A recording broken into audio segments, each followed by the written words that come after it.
What if Naruto was a sage in Percy Jackson Part 3? Chapter 3. Artemis looked around the room, glaring at anyone still making a ruckus, before clearing her throat and flipping the page. Chapter 3. A Strange Family. Have you ever seen our family? The god of the sea snorted in disbelief. As if someone could outmess the Greeks when it comes to popping out bizarre offspring. Their libido made sure of that. Ha.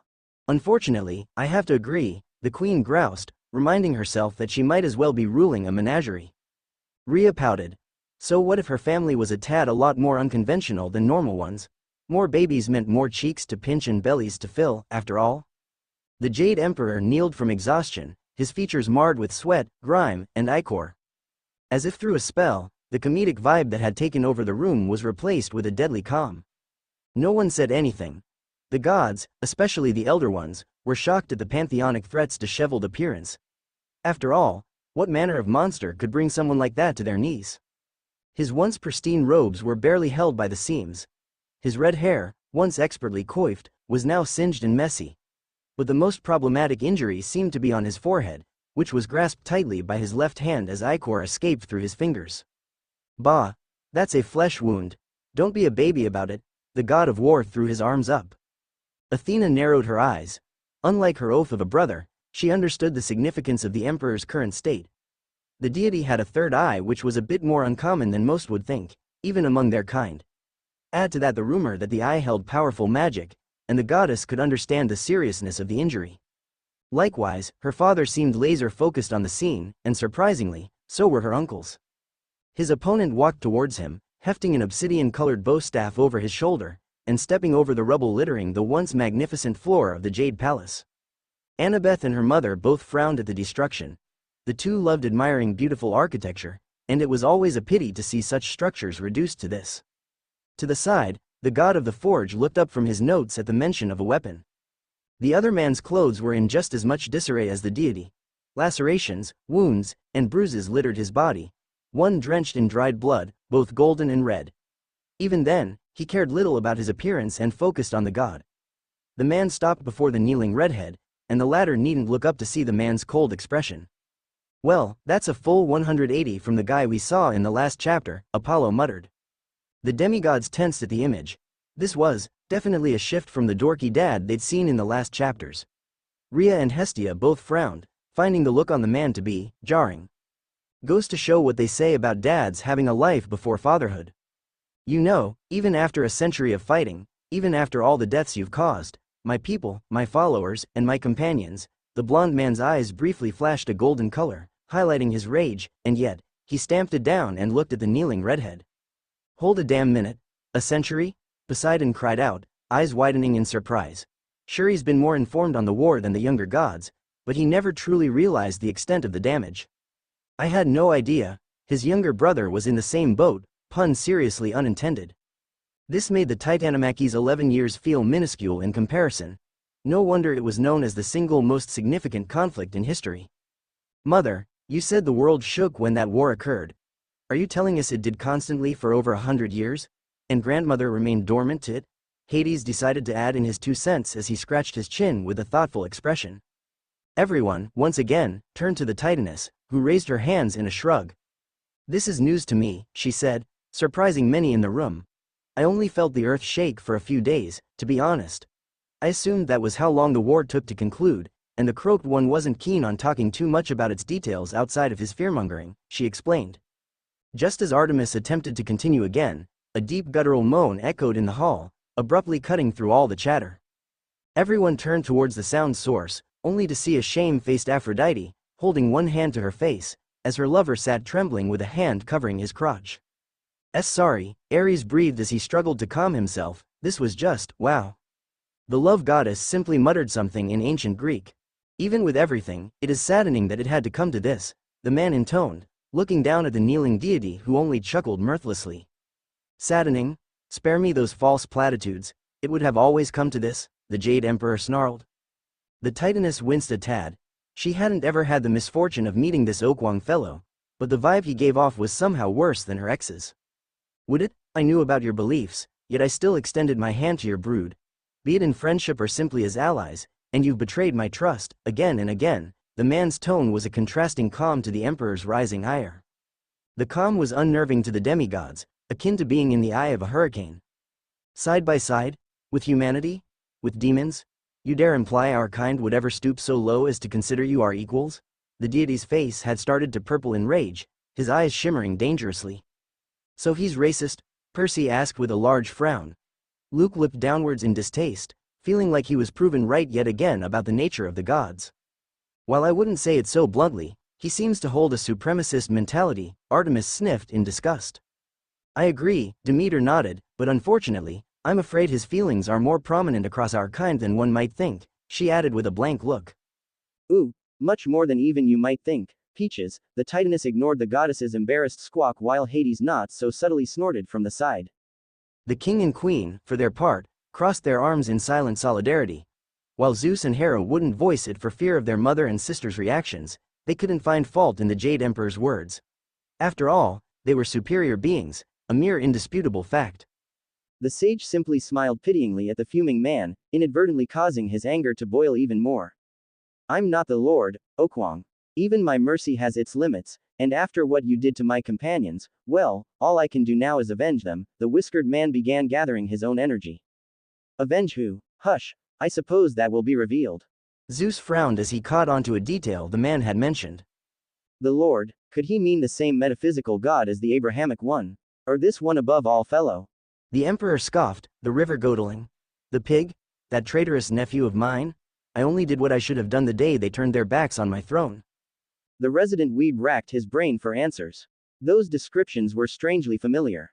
Couple that with the nature of the war and other details he'd picked up, and he was drawing a ton of parallels between the sage's tale and the journey to the west. Could it be? Could the sage and the legendary Sun Wukong be one and the same? But that wasn't possible. The man was clearly not a, well, monk. The god didn't notice the sage's tattoos thickening as he continued his tirade. Oh, king of vermin. Do you not understand? Immortality is a privilege. The power you hold is a privilege. Only our kind should have access to it. The red-haired emperor screamed and removed the hand covering his now healed eye. You know, personally, I wouldn't let that slide, but that's just me. The love goddess checked her perfect manicure, heedless of the adoring look her lover was sending her. The organ that helped him control the four natural forces of the universe. Many of the gods felt their blood freeze in their veins at the revelation, as did some of the demigods. What's that mean? Nico hid behind his sister as if to escape the image on the screen. If those are the same abilities I'm thinking of, then that explains too many things. The goddess of wisdom took out her notebook and began jotting down some thoughts. Seeing this, the sage shifted the staff into a mala bead bracelet and clasped his hands in prayer in front of him, eyes closed. Okwang, if there is one thing you and these other so-called gods never seem to grasp. TCH, many have said gods TSKED at the dismissive tone in offense. The sage opened his eyes as his power spiked in response to the deity's own. It is a creature's infinite potential for evolution. Among the many offended deities, curiously enough, the king was the most perplexed and intrigued about this detail. Infinite potential? The idea of such power was almost mouth-watering. Thus, their battle resumed once more, a battle forgotten by time. And that's a tragedy, Annabeth pouted, having recovered from the shocking revelations she and the other kids had just received. She wanted to read about it, darn it, many millennia ago. Flashback T. Me. Artemis glared at her twin. What is this? Zetsu knew who he was from the second his eyes first opened. Dionysus straightened his pose and leaned forward, bloodshot eyes unusually keen for this part. Similarly, the Titaness watched in curiosity. The sentence implied a scene from little Zetsu's childhood, and she was all for it. The first thing he saw was the giant face of a whiskered blonde man giving him a large toothy grin. The usual Naruto, Apollo mentally cheered. He knew who this was. This is my lord, what the foo frick? Talia hurriedly corrected herself when her aunt turned to glare at her. Know what the frick is the appropriate reaction. Demeter nodded to her niece, ignoring her sister's look. Those weren't the first thoughts one would expect a newborn to have. Hestia was also saddened by the development, though she felt there was more to the story.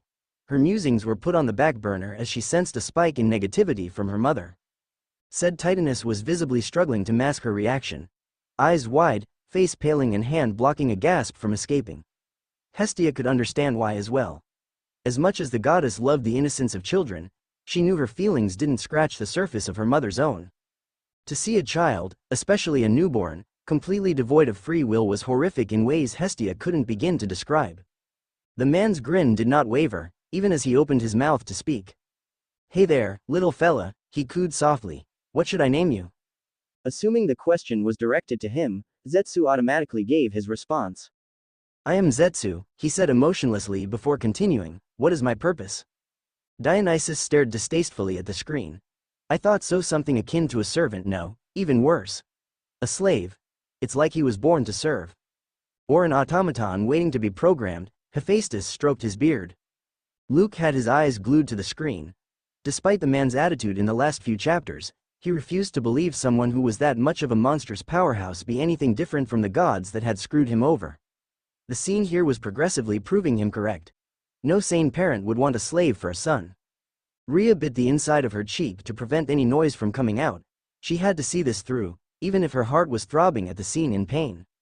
The man lost his smile as his face morphed into an unrecognizable emotion. "That would be shock, and we're feeling it too," Athena commented. The man uttered, which Zetsu assumed was a request for clarification. "My lord, what is my life's purpose?" the newborn intoned. "It's seriously creepy to hear a baby say this," Bianca shivered. The rest of the demigods nodded, choosing to remain silent.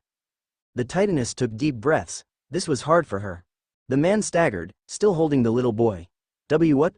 Purpose? What do you mean, boyo? Why are you asking me? Shouldn't you know?" "You expect a baby to know that, old man? Perhaps it's the shock of the moment?" "Should I? You are my creator. Thus, I shall serve you to the best of my ability," Zetsu answered simply as if speaking about the weather. Everyone chose to stay quiet, mainly because they wanted to see the sage's answer, even if the eldest immortal was visibly nearing hysterics. "Huh? Why you? Zetsu-chan? No, that's not I." The man seemed confused. He wasn't giving orders either. "Did I do something wrong?" the boy asked innocently, and the man finally snapped out of his stupor. He looked at him and muttered something inaudible under his breath. Before anyone could reply, a screech tore from Rei's throat. "No," she sobbed. "You didn't. Oh, little Zetsu, how could you think that?" The elder Olympians watched in shock as their mother devolved into hysterics at the scene. They prepared to get up and comfort her but were beaten to the punch by none other than the youngest in the room. The Titaness felt a pair of arms snake around her, and her eyes blinked in surprise upon the sight of Nico burying his little head into her stomach. "It's okay, Nana," the child said. "Oh, you precious child. Ah, baby." The woman caressed the child's head tenderly and attempted to put on a brave face even if her heart was screaming a different tune. The silence between them stretched for a long time as the man gazed at him, although his eyes were distant, lost in thought. Finally coming out of his stupor, the man frowned before his expression shifted into a gentle one. His voice was but a whisper, yet his words were heavy. "Zetsu-chan, you are my son." Like cold water, relief washed over the Titaness and many others in the room. The man's words were spoken with an even tone, conveying an absolute truth. Even Luke, skeptical as he was, felt himself waver. His doubts slowly ebbed away. The blond man then nestled Zetsu on his shoulders and turned him around. Zetsu finally saw where they were. His vision was filled with naught but pink as he saw the forest of cherry blossoms they stood in the middle of. Oh, Aphrodite clapped her hands at the sight, loving that her signature color was Zetsu's first view of the world. Many of the women cooed at the sight shown on screen. Little Zetsu looked like an ebony-skinned child with a soft tuft of green hair nestled between two snubs that would one day become his horns. All in all, like a chibi. The newborn was momentarily taken aback by the beauty of it all, so much so that his eyes involuntarily watered. What? I am your father, the man said kindly yet firmly. Kug ha kuggh ha, Luke, I am your fath. The messenger god was cut off mid-sentence by every shoe in the room being thrown at him. Evidently, the audience didn't like the interruption of an otherwise tender moment. The god's son snickered at the sight. Served him right. What? Is this feeling? That's love, Zizi, the goddess of said domain cheered. What a way to show someone the beauty of the world, Demeter agreed, being reminded once again of her own daughter. If there was any way to describe it, Zetsu would say his soul suddenly felt lighter, although he had no idea why. The demigods who saw the cherry blossoms couldn't help but share that sentiment.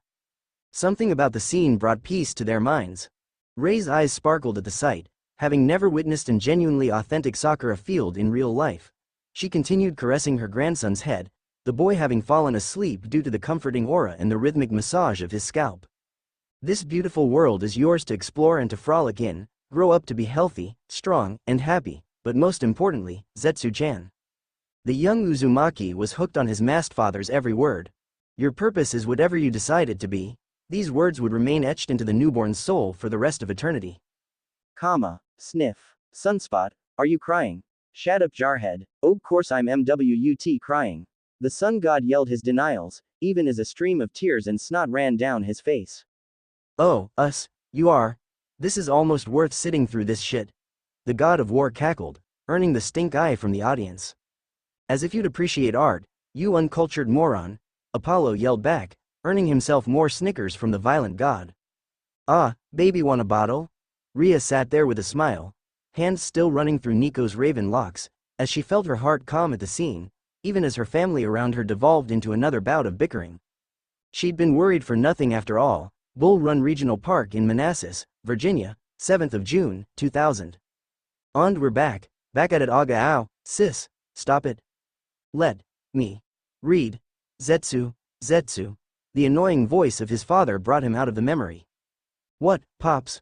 What is it? He snapped at the man. Damn, it's like he's a different person now, the son of Poseidon muttered. You're telling me? Talia reluctantly agreed. The Zetsu on screen right now and the one in the previous scene were like night and day. Must he be so rude, though, pouted Hestia while her sisters giggled slightly. The sage pouted like a child before looking at the blonde girl he was carrying on his shoulders. Talia almost bit her tongue off to prevent her squeal from escaping. AWWWWWWWWWWWWWW. Ria and Aphrodite had no such reservations. The girl on the screen turned into a tomato and brought out her cap to hide her embarrassed face. Look at you, wise girl. Not even a chapter, and you've already got the guy wrapped around your little finger, Percy elbowed his best friend jokingly. Unknown to many, the girl's mother had to stop herself from taking a picture. Her daughter was admittedly adorable. Even Zoe and Artemis, even being characteristically cold, had to let small smiles show. To Artemis, it was a simple matter of younger Annabeth being a maiden, ergo, a part of her domain. To the lieutenant, it was a matter of being around young girls so much that she had developed a motherly affection toward them, especially helping them and introducing them to their world. See Annie? See how my son is so mean to me? He dramatically wept, making the little girl giggle at his antics. His pops was so immature sometimes, Annabeth patted his father on the head like one would a horse before frowning at him. Zetsu. Don't be a jerk to Mr. Naruto. Athena and Zeus almost fainted at the girl's action. Annabeth. You did not just treat a pantheonic threat like a mere equine. The goddess of strategy yelled in panic, fear for her, alternate family clear on her face. I'm sorry, mother. The blonde sank into the couch she sat on, shielding herself with Talia and Percy. Ah, come now, Athena, the sage isn't like that, heck, he's even letting little Annie ride on his shoulders like his own son used to. Hestia came in defense of her grandniece. Naruto seemed too good of a person and a parent to care about trivial matters like these. Hera was puzzled by the scene. What could the sage gain from showing a little girl, especially a demigod, so much attention? Could it be as simple as parental affection? Or was it mere pity? His father mouthed those same words to him, furthering the boy's annoyance. His father was a child, an immature little child. The Titaness turned around as she swore she felt stares aimed at her head, but every one of her children was suspiciously looking away. Whatever, what do you want, Pops? The man frowned, we'll have to discuss that lip of yours later. Ria lightly fanned herself. Something about that parental authority was just, oh my. Before the son could retort, the man continued, but, little Annie here asked you a question. You gotta stop daydreaming like that, my boy. Zetsu huffed in annoyance before turning to the girl. He waited expectantly. Well? He finally asked her, and she blushed in embarrassment. Oh yeah, I wanted to ask what you wanted to be. You know, like when you graduate school and stuff. Wait, why aren't you in school? Are you skipping? Zetsu held his head at the barrage of questions. Damn, Annie, have some mercy on the poor guy. Talia chuckled as the daughter of wisdom reddened once again. Even Luke let a light-hearted chortle at the once-forgotten sight, feeling nostalgic. Zeus uncharacteristically had a fond smile on his face. In his eyes, the girl was a copy of her mother when young. The girl, for her part, was mortified. She never thought younger her would be such a motormouth. That feeling of embarrassment heightened when a small card appeared in her hand. Huh? Junior radio advertisement, sponsored by UPS USA. She looked up towards the deity she suspected as the card's origin, only to be met with a smirking Hermes, who threw her a thumbs up and a wink. You got the chops for the job, kid? The god ignored Athena's angry stare, his mind focused on his business. Goddammit, this was supposed to be a relaxing vacation. Hell, why did his pops insist on taking these kids with them? They were demigods, as in, related to the very beings Naruto claimed he wanted to avoid. I'd say it was a faux pas, but I'm just glad Annabeth is safe right now, the goddess of wisdom shrugged. If the man wanted to take risks, that was his problem. Unseen to the deity, her daughter beamed at her mother's loving words. Meanwhile, Zoe looked at her patron, silently hoping things would go differently if the hunt came across the children this time around. They didn't have the excuse of needing to stay grouped after all. The nymph pointedly ignored the possibility of the group growing even closer with a parental figure chaperoning them. Zetsu internally screamed in frustration. This was why he sometimes hated his father's good nature. Well, ain't he a sour puss? Hephaestus chortled lightly, still scribbling in his notebook. He wouldn't lie, he was initially uninterested in the entire thing, but the potential new ideas and information he might gain from the experience were too good to pass up. Plus, that Zetsu guy was a whole mood. The two elder half-bloods had their own hushed discussion ahead of the trio. Are you sure you can trust them with Annie? Talia asked her companion with a frown. She didn't like the thought of leaving her surrogate little sister in the stranger's hands. Oh my, that's just precious, Rhea gushed, leaning over to pinch her granddaughter's cheeks.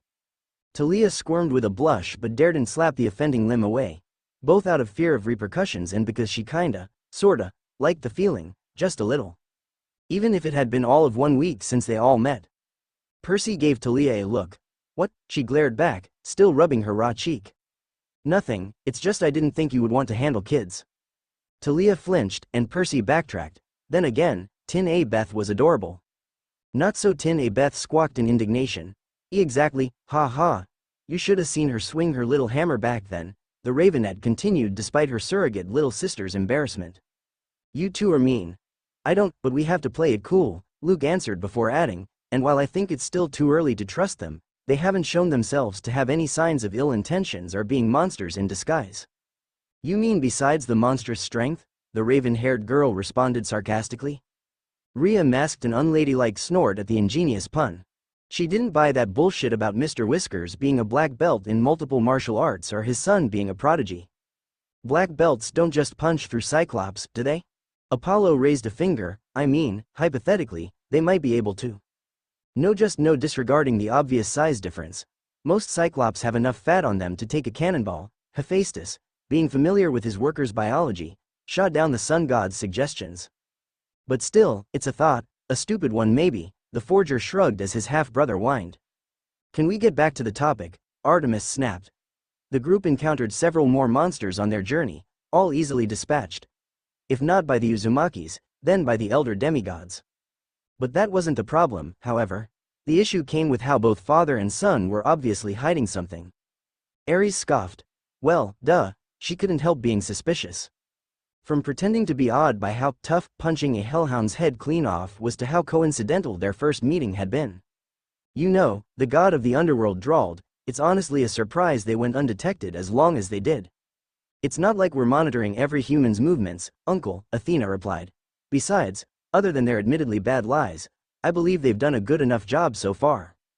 Daughter, please do not compliment the enemy, groaned Zeus. They're not our enemy. The Titaness turned her head to stare down her son. Oh, for the love of, it all pointed to interference from their godly family, and neither Talia nor Luke liked it. Both had suffered enough at the hand of the so-called, benevolent, Olympians. Said Olympians frowned at that, many feeling a tad insulted while the rest were self-aware enough to understand where the children were coming from. Luke lost his only family to a curse-induced madness, and Talia lost her. Artemis stopped midway as if she had lost her spot. She quickly looked at her father, then back to the book. After a deep breath, the huntress bullied through the last sentence. And Talia lost her younger brother to her mother's selfishness and her father's rashness. Hades sat in muted shock at the implication as his fingers gripped his guest seat's side to the point he splintered the arms. Zeus, you didn't. Poseidon shared the sentiment, as his jaw dropped, then clenched as shock gave way to anger. Both turned accusatory eyes towards their brother, as did many in the room. "You're right. I didn't." Zeus crossed his arms, denying everything with a straight face. Power gathered in the god of the underworld's hand as he made to summon his helm. Sensing the power spike, the two other Big Three members began raising their own to match it. Moon Pie Guppy just calmed down now. Their mother made to get up and placate them, but the three stood stubbornly against one another. "I'm sorry, mother, but I need to do this. Zeus, surely you didn't break the oath you forced upon us twice? I'd watch your tone when speaking to me, brother, and I told you I didn't. I'll watch my tone when you start giving me a reason to, brother. Now can you just stop being cryptic and admit to it?" "How dare!" The king was interrupted by an exasperated huff from his wife. "Oh, my stupid husband went and got the same woman pregnant twice." The goddess threw her hands in the air and then looked at her brothers. The second time, he was, not himself per se. She gave her two other brothers a knowing look, who seemed to have understood the implication. "Now, can you two brutes sit down so we can talk it over?" She waved her hand, gesturing for them to do as she said. But the brothers stood their ground, glowering in righteous fury. "Why in Tartarus are you the voice of reason here, sister? You should be the angriest of us," Hades commented with suspicion, only to receive another huff. "Do not pry into matters that don't regard you, brother." The queen upturned her nose and refused to budge. Poseidon snorted, "Oh, so when I have a kid, you all can just crawl up my ass." Ahem. The four siblings jumped and looked at the source, only to see their eldest sending them a disappointed look. "Look, I understand your feelings, but nothing can be done about that now, and I don't need to remind you why that particular subject should not be discussed in present company," the goddess explained. "Besides, what would you have done anyway?" Demeter rolled her eyes as Hades mockingly raised a finger to interject. Hestia had other ideas. "No Hades. No smiting." The god of the underworld sat back with a sneer. To the side, a different conversation was occurring on the same subject. Annabeth looked closely at her childhood friend. "Thals, you had a brother? How did this never come up?" The ravenette looked down, her eyes shadowed by her hair. The subject was obviously a very sensitive one for her. Percy, for once reading the room, saw that and held his best friend back. Wise girl? Why don't we give her space?" The blonde shrugged his attempt as she stepped closer to Talia and held her shoulders. "Talia, what broth? Annie, please." The glass in her voice stopped Annabeth more than the plea. Nodding at her friend's reaction, the blonde relented and sat back with a troubled look. Seeing that the brewing storm reached a calm, the moon decided to continue. "Yeah, no, both demigods simply wanted to get to Camp Half-Blood to have a safe haven against monsters. That, and maybe get to know other demigods. Misery loves company and all that jazz." "True that. We even have the campfire song to prove it," Percy joked and lightly poked his cousin in an attempt to cheer her up, only to come up short as the girl remained in a bad mood. But getting back on topic, the point was that Naruto and Zetsu were shady. Apparently, both were Japanese tourists on a vacation tour in the US, and yet, they spoke fluent English. No accent, no dragged sentences, nothing. It was like talking with any other American. "Wow, didn't expect you to notice these things." Pinecone Face, the son of Poseidon, once again poked the daughter of Zeus. This time, however, he had to dodge an annoyed punch from the girl, and both demigods devolved into one of their usual fights. To the side, both Bianca and Annabeth smiled, happy the ravenette had gotten out of her funk. Another surprising fact was how weird their dynamic was. Talia had no idea how a functional family should act beyond what she'd seen on TV or read in books. But their own family seemed like a stable one and, at the same time, not so much. Mr. Whiskers, for one, acted more like the actual son of the pair. He was childish, happy-go-lucky, and made it a habit to constantly annoy his son with awful dad jokes. Peef doo-hoo-hoo-hoo-hoo. Artemis looked up in annoyance and was met with her grandmother's tittering. Bravo on the nickname, Little Talia, very creative. The Titaness ruffled the girl's hair, drawing a pout from her. "Mother, do not encourage this," the king pleaded, only to be ignored by Rhea, who continued giggling to herself. At least Annie seemed to like them. She seemed to have grown attached to the man pretty fast, going as far as to act like an average little girl around him. Talia wasn't sure she liked that. Sure, children could be instinctually observant about a person's true character, but the way Annie just latched onto the man worried her. And no, she wasn't jealous.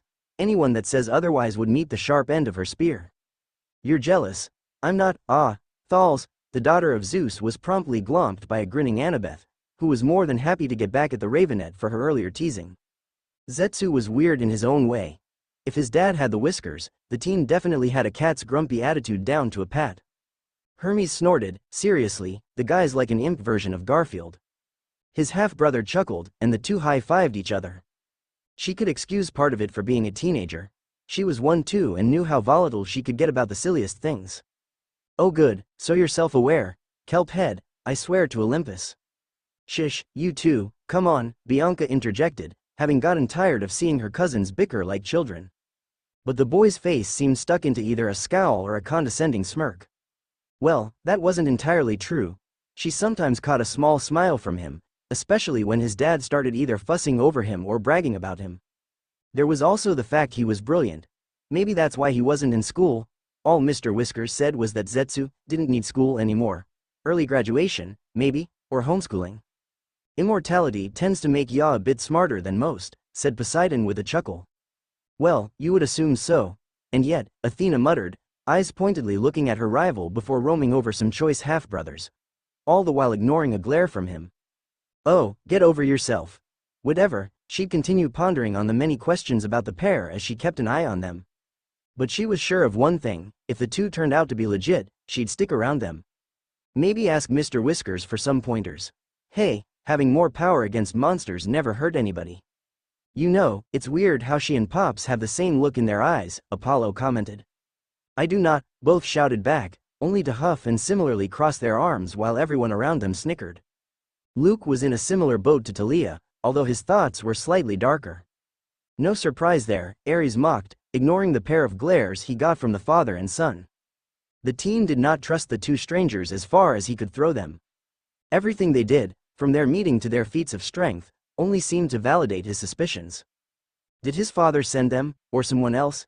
If I could have sent somebody, Hermes side-eyed his father, I sure as Tartarus wouldn't have sent a natural disaster in human skin as your chaperone. The blonde boy tsked at his father's statement, more excuses. If so, then why? The Olympians already showed they couldn't give two shits about them. If they did, then his mother wouldn't be many of the gods frowned. The boy was really in a dark place, it seemed. Hermes, Hestia, and Rhea felt especially attacked by the statement, as they once again internally cursed Zeus' irrational laws. The demigods, especially Talia and Annabeth, who had known the boy the longest, couldn't help the feeling of pity that welled up in them. Alongside Percy, the two girls reminded themselves that what Luke did was wrong, but his hate didn't come from nowhere, even if it hurt that it had to be directed at them. Said blonde boy lowered his head again to mask his anger and resentment.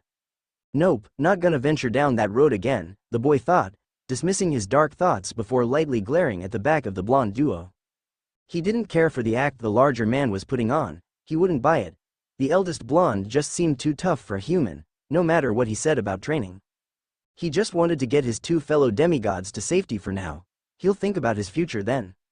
He really did care, Percy thought, looking at his fellow teen, contemplating the blonde's situation. He had the luck of his mom being the best damn mom on this side of the world, and despite Smelly Gabe and all the problems that came with being a demigod, especially one with a scent as powerful as his, he couldn't imagine the pain Luke had gone through for him to turn out like this. Could I have been like him? Looking at the pair, he focused on the laughing Annie riding on Naruto's shoulders.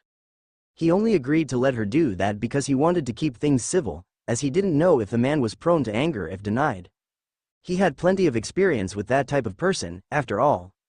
Even if it is logical, it is sad for a child to think like that every adult could become their enemy, Athena admitted internally. Don't you worry, my child. After this, I am coddling you till your head pops, the Titaness swore to herself. Zeus could go suck on a lemon if he didn't like it, those were her babies too. He internally swore, regardless of his own weakness, Annie and Thals were practically family at this point, and if these two were to try hurting them, he'll do his damn best to stop them. Both girls internally felt touched by the internal monologue. To Talia, while this was something she had known all along, it felt different to hear it as an unfiltered thought. Still, she couldn't forgive him. Not yet. Not after he attempted to take her life and burn everything they had known to cinders. It had been excruciating for her, both physically and mentally. Her last days in the tree were so agonizing that she thought her body drank from the sticks.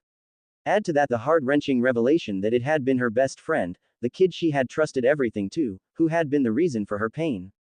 It felt like the boy she had known from their first meeting up until that terrible day had been a mask he had put up. Nothing but a farce. To Annabeth, Luke had been a big brother growing up, then a fleeting crush when she first began noticing boys before, once again, a sibling when she became more comfortable with herself.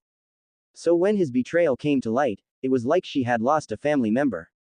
It felt like everything they had gone through had meant nothing for Luke. That's why it felt so good to punch him like she did. She felt like she was owed something, or maybe it had been her way of trying to knock some sense into her old friend. However, just below the resentment, both girls couldn't help but mourn for the old Luke. For the boy, they had loved him as a brother and a friend.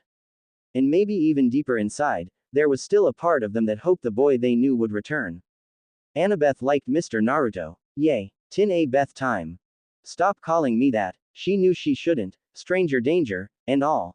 Athena smiled unabashedly. Her daughter was indeed a tinier version of herself. But he saved her and her friends.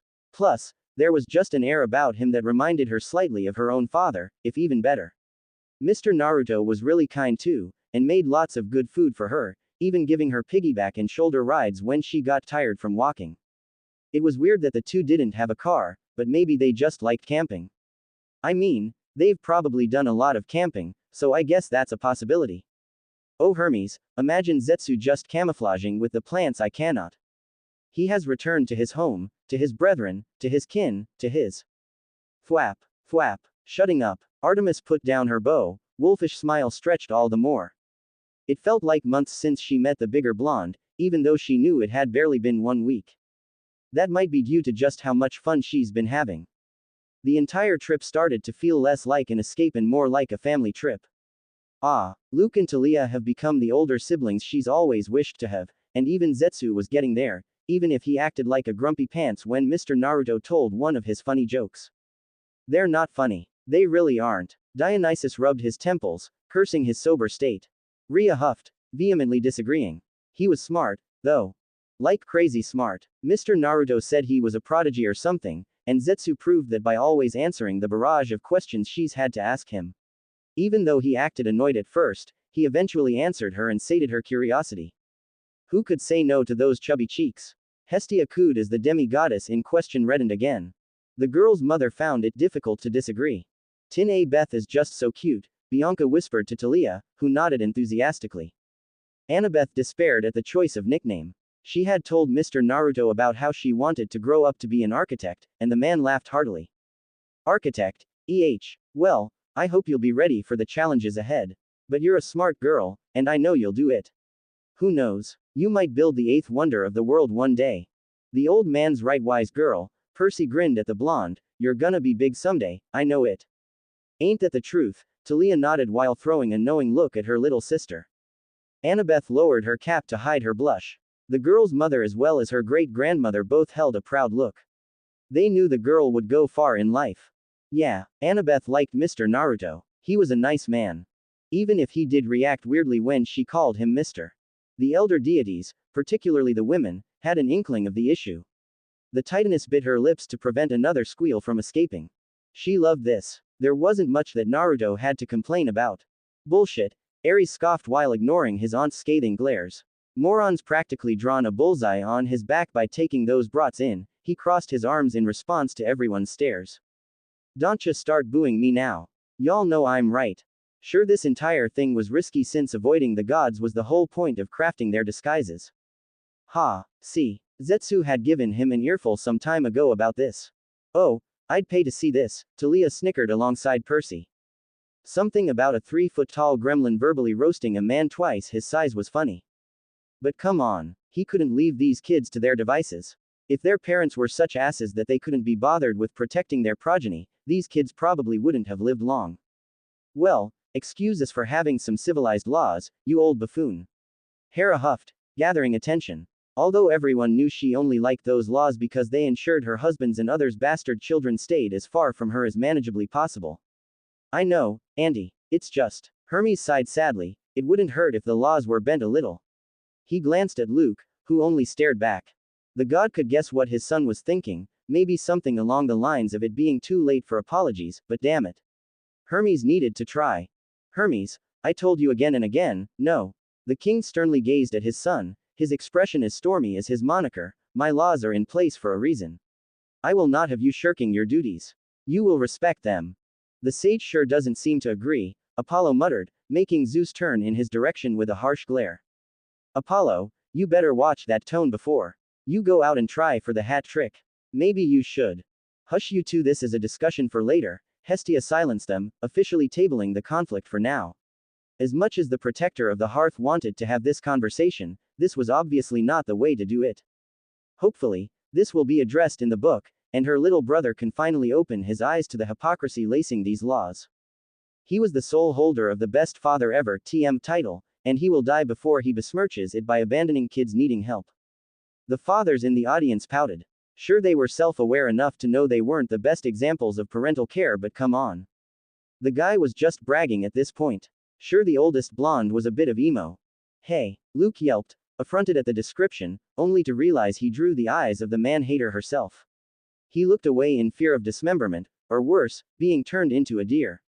That being said, deer lived somewhat peaceful lives. That wasn't such a bad idea, to be honest, until he remembered he'd be turned into one by the huntress. Good golly, the thought sent shivers down his spine. And the older girl had a gleam in her eyes that reminded him uncomfortably of his older brother Sasuke whenever he saw a nice jutsu in the past. Apollo jumped to stand on his throne. See, told ya, even Super Gigi agrees with me. Super Gigi, his witty half-brother raised a brow at the term. He's a Gramps, probably, and he's uber powerful, ergo Super Gigi, the god of the sun nodded to himself sagely as both huntresses in the room facepalmed. Just sit down, Apollo, Athena sighed. Ah, Sasuke, Athena mumbled, a new person, seemingly as old as the sage himself. But you know what? These kids were alright, especially little Annie. Why, if he had his way, the cutie would have become his official daughter from the day he met her. Too bad she insists on calling him Mr. Welp, looks like your other self has a new dad. Percy gave his best friend a grin and a thumbs up, making her squawk in indignation. But I don't want a new dad. The girl protested. Sure, her own father had his flaws, but he still loved her and she loved him. If it wasn't for that witch he married, she wouldn't have had to run away. To her side, the son of Poseidon was scratching his chin in thought, and Talia, like a shark smelling blood in the water, took the opportunity to jump in.